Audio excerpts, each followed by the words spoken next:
continuité des soins. La téléconsultation, en fait, elle est poussée par le ministère depuis septembre 2018. Elle est remboursée comme une consultation présentielle depuis 2 ans.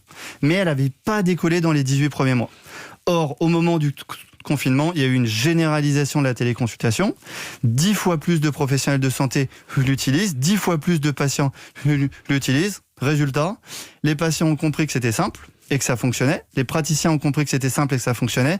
On a eu 6,5 millions de téléconsultations sur Doctolib sur les 8 derniers mois et ça représente maintenant 15 à 20% de l'activité des professionnels de santé qui l'utilisent. Alors pour qu'on se rende compte du boom, là vous nous dites 6,5 millions sur les derniers mois, c'était 100 000 téléconsultations sur l'ensemble de l'année 2019. Exactement. Et là vous nous dites que donc depuis le 1er janvier, on est à plus de 6 millions. C'est Exactement. Juste impressionnant l'évolution qu'il y a pu y avoir. Exactement. En fait, il y a eu une démocratisation de la téléconsultation. Les professionnels de santé l'ont adopté massivement. Pourquoi ? Parce que ça leur permet de travailler de chez eux.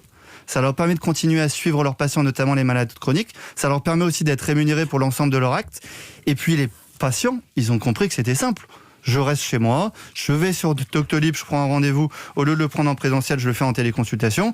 Et accessoirement, je suis bien soigné et remboursé comme je l'aurais été d'une consultation en présentiel. Qui il a fallu convaincre le plus ? Qui étaient les plus frileux ? C'était les médecins ou les patients ? Écoutez, un peu les deux. Un peu les deux, parce qu'ils ne connaissaient pas en fait la téléconsultation. Elle était déjà démocratisée dans les pays nordiques ou en Asie. En Europe et aux États-Unis, c'était pas encore le cas. Et donc, il a fallu expliquer aux professionnels de santé et aux patients, mais d'abord aux professionnels de santé, comment ça marchait. C'était simple et surtout, ça permettait de suivre un grand nombre de patients